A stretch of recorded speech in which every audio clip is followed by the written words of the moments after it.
Good morning বন্ধুরা, তোমরা সবাই কেমন আছো? আশা করছি যে যেখানে আছো সুস্থ আছো, ভালো আছো। তো চলে আসলাম আরেকটি নতুন ব্লগ নিয়ে। আশা করছি তোমাদের ভালো লাগবে। আর যদি ভালো লাগে বন্ধুরা, তাহলে ফার্স্টে একটা কমেন্ট করে আমাকে ভিডিও করা উৎসাহিত দিবে। তো যদি তোমাদের কোনো মন্তব্য থাকে তাহলে কমেন্টের মাধ্যমে জানাবে। তো আশা করছি তোমাদের একটু হলেও ভালো লাগবে। তো চলো ভিডিওটা শুরু করা যাক। এই দেখো সকালবেলা উঠে গেছি। তো এখন তো স্কুল শুরু হয়ে গেছে, সামার ভ্যাকেশন শেষ, এবারে স্কুল খুলে গেছে। তো ছেলে মেয়ে স্কুলে যাবে, ওর জন্য আমি দেখো সমস্ত কাজবাজ সকালবেলায় সেরে নিয়েছি। তো এদিকে ড্রেসটা একটু আয়রন করে নিচ্ছি। তো স্কুলের ইউনিফর্মটা, তো ছেলেরটা আর কি। তো চলো সকালে এদিকে আমি রান্না বসিয়ে দিয়েছি। তো আমি তো সকালবেলা মানে সারাদিনের যে কাজকর্ম থাকে সেগুলোই তোমাদের সাথে শেয়ার করি। আর নতুন করে কি করব, তো সেটাই তোমাদের সাথে শেয়ার করব আজকে। আর বন্ধুরা, আজকে এক জায়গায় যাওয়ার আছে। তো নিজের মানে সমস্ত কাজ সারার পরেও দেখবে যে একটু মন চায় একটু বাইরে ঘুরতে বেরোতে। আমার না, শুধু বাচ্চাদের জন্য বলছি। তো ওরা তো একা একা যেতে পারবে না এখন, তো আমাদের সাথে নিয়ে যেতে হয়, যেহেতু অতটা বড় হয়নি। তো ওদের সাথে সাথে আমাদেরও একটু ঘোরা হয়ে যায়। যেখানেই বলো, বাজার বলো বা কোনো রেস্টুরেন্টে বলো বা কোনো মানে যে কোনো জায়গায় আর কি, ওদেরও মনটা ভালো হয়। তো চলো একটু বেরোবো আজকে। তো বাজারেই বেরোবো, তো ওটা ঘোরার জায়গা না, কিন্তু দেখবে একটু বেরোলে না ঘর থেকে, মানে এখন তো বৃষ্টির সিজন, বৃষ্টি পড়ছে তো বেরোনো যাচ্ছে না। আর স্কুল খুলে গেছে, তো আমাদের এই বছরটা ঘোরা হয়নি, কোথাও যাওয়া হয়নি সেরকমভাবে। কাছে এদিকে ওদিকে ঘুরেছি আর কি বাইক নিয়ে। তো যাই হোক, চলো একটু বেরোবো। তো সোনা পাপা একটু বিকাল দিকে নিয়ে যাবো ওকে, আর সকাল দিকে আর কি মেয়েকে নিয়ে যাব। তো যেহেতু সোনা পাপার স্কুল আছে, ওই জন্য ওকে সকালে আমি নিতে পারবো না, বাজারে যেহেতু যাবো একটু কেনাকাটা করার জন্য। তো স্কুলে চলে যাবে, তারপরে আমি বাজার চলে যাব। তো এদিকে দেখলে আমি ওইটা আয়রন করে নিয়ে, তো সোনা পাপা পড়তে বসেছে। তো ওর একটু হোমওয়ার্ক করা ছিল, ওকে বললাম যে একটু পড়তে বস, আমি এদিকে রান্নাটা চাপিয়ে দিচ্ছি। তো রান্নাটা হয়ে গেছে এদিকে, পুরোপুরি হয়নি আর কি। হ্যাঁ, যেহেতু স্কুল বাসে যাইও, তো স্কুল বাসটা চলে আসছে, ওর জন্য তাড়াতাড়ি করে আমি ওর টিফিনটা বানিয়ে দিচ্ছি। তো অল্প করে ভাতও মেখে দিলাম, মানে মেখে না, শুধু আমি সকালবেলাটা ওকে খাইয়ে দিই, কেন কি তাড়াহুড়োর মধ্যে খেতে পারবে না। ওর জন্য একটু নিজেই কষ্ট হলেও খাইয়ে দিই, সমস্ত কাজ বাদ দিয়ে। তো চলো এই যে তারপরে ওকে স্কুলে বাসে তুলে দিয়ে এসে, তো আমাদের বাড়ির পাশেই বাস আসে আর কি, একটু 5 মিনিটের রাস্তা।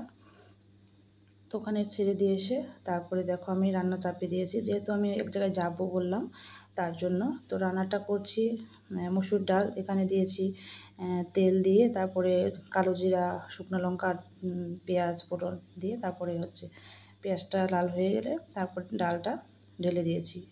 তো ডালটা আগে সেদ্ধ করে নিয়েছি। তো আমি কিন্তু প্রেশার কুকারে ডাল খাই না, খাই না বলতে আমার প্রেশার কুকার আছে কিন্তু ভালো লাগে না।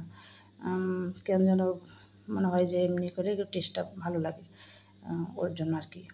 আর এদিকে দেখো মাছের ঝোলটা করছি। তো মাছের ঝোলটা অল্প করেই করব, যেহেতু কালকে আবার নিরামিষ হবে ওর জন্য। তো শনিবারটা আমরা নিরামিষ খাই। তো এই ভিডিওটা কবে যাবে আমি জানি না। তো মানে অনেক লেট হচ্ছে ভিডিও দিতে। তো কী বলবো বলো, সময় হচ্ছে না ভিডিও করার। তো একা একা যেহেতু আমি সব করি, ওর জন্য সময় হয়ে উঠছে না। তো চলো ডালটা হয়ে গেছে, এবারে নামিয়ে নিব। তো সমস্ত রান্না টান্না করে এবার স্নান টান সেরে, পূজা সেরে তারপরে যাব আমি বাজারে। তো বাজারে গিয়ে কী কী কেনাকাটা করব সেটা তোমাদের দেখাবো। আর অনেক কিছুই ঘরে অনেক বাড়ন্ত হয়ে গেছে, সেগুলো আনতে যাব। তো তোমার কাঁচা সবজি থেকে শুরু করে ডাল, মশলাপাতি আর কি সবই আনতে যাব। তো সেটা হয়তো এই ভিডিওতে আমি শেয়ার করতে পারবো না, অন্য ভিডিওতে শেয়ার করব। তো চলো বাজারে চলে আসি। দেখো এসে চোখে পড়লো জাম। এই জামটা এখনও এবছর খাওয়া হয়নি। তো জাম তো খাই, মাঝে মধ্যে খাওয়া হয়, বিশেষ করে তোমাদের দাদাভাই যখন বাড়িতে থাকে। তো জাম নিয়ে জাম বলতে ও যখন বাজারে যায় সব ধরনের ফল বলো, যে কোনো সবজি মানে বাড়তি বাড়তি নিয়ে আসে। মানে ছেলে মানুষের হাত যেটা হয় আর কি। কিন্তু আমরা বউরা যখন বাজারে আসি তখন কিন্তু এরকম হয় না। তো আমাকে ফোন করেই বলবে যে এটা নিয়ে আসবে, ওটা নিয়ে আসবে, খাবে ঠিকঠাক মতো সময়ে। তো দেখো জামটা আমি নিয়ে আসলাম, কেন কি জামটা খুব খেতে উপকার আসে, কিন্তু তবু ছেলে খায়নি, জানো তো, কিছু করার নেই। যাই হোক চলো, আমার বাজার করা হয়ে গেছে, এবার বাড়ি যাব। তো টোটো নিয়েছি, যেহেতু তোমাদের দাদাভাই বাড়িতে নেই, ওই জন্য আমাকে টোটোতেই যেতে হচ্ছে। তো বাড়িতে থাকলে তো বাইকে করে আসতাম। তো বাড়িতে চলে এসেছি, এসে দেখো এটা হচ্ছে দুপুরবেলা। তো সকালে তো গিয়েছিলাম বাজারে, তো বাজার করে টরে এসে তারপরে আমি রান্না তো করেই গেছি। তো এসে খাওয়া দাওয়া করলাম। তো সোনা পাপা চলে এসে আমরা আসছি তারপরে আর কি, ঝটপট করে প্রায় 1 ঘন্টার মধ্যে 1.5 ঘন্টার মধ্যে চলে এসেছিলাম। তারপরে সোনা পাপা এসে খাওয়া দাওয়া করে একটু রেস্ট নিয়ে, রেস্ট তো না, ঘুমাইতো না দুপুরবেলা। তারপরে ওকে টিউশনে দিয়ে আসলাম। দিয়ে এসে দেখো কী করছি, এই যে জামগুলো এনেছিলাম, তো একটু ফ্রিজে রেখেছিলাম, কেন কি একদম গাছ পাকা তো, নরম নরম, তো নষ্ট হতে পারে ওর জন্য। তো লোকটা বললো, আমি আবার বললাম যে পচে যাবে না তো মা, পচা কিনা এগুলো? না না, এগুলো ভালো। যাই হোক চলো, এটা এরকম করে ঝাঁকিয়ে ঝাঁকিয়ে প্রথমে আমি এরকম করে নরম করে নিয়েছি।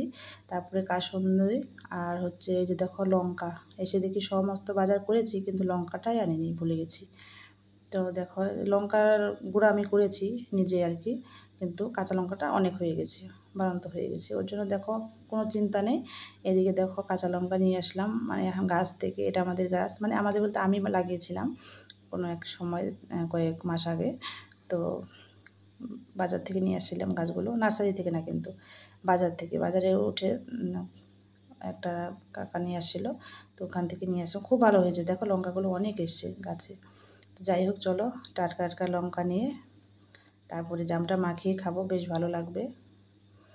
তো তোমাদের তো দিতে পারবো না, কী করবো, আমি খেয়ে নেব, ঠিক আছে। তো দেখো তোমাদেরকে দেখিয়ে দিচ্ছি, অনেকগুলো এসেছে। তো এর আগেও খেয়েছি লঙ্কা, তো আজকে আবারও তুলে নিচ্ছি। মাঝে মাঝে 2-3টা করে, যেহেতু আমরা অতটা ঝাল খাই না, ওই জন্য বেশি লাগে না আর কি, ওইখানে থেকেই তরকারিও হয়ে যায়। তো তবুও বাজার থেকে নিয়ে আসি লঙ্কা, যে লঙ্কা আছে দেখে যে লঙ্কা আনবো না সেটা না। তো চলো মাখিয়ে নিচ্ছি, তো অল্প করেই এনেছিলাম জাম, কারণ এগুলো ঘরে থাকলে না নষ্ট হয়ে যাবে। আর আমার ছেলে একদমই ফল খেতে ভালোবাসে না, ফ্রুটস তো খেতেই চায় না, কেন কি ও শুধু কলা আর আপেলটা খাবে। আর বাদবাকি যা আছে, এই যে আমের সিজন এসেছে, এখন কত আম আনছি বাড়িতে, তোমাদের দাদাভাই আনছে, আমি আনছি, তাহলে খাচ্ছে না, খাবে না, বলে আম খেতে ভালো লাগে না। যাই হোক চলো, বিকালবেলা আসলাম এই যে বাজারে আবার ছেলেকে নিয়ে। তো আজকের মতো এখানে শেষ করি, টাটা।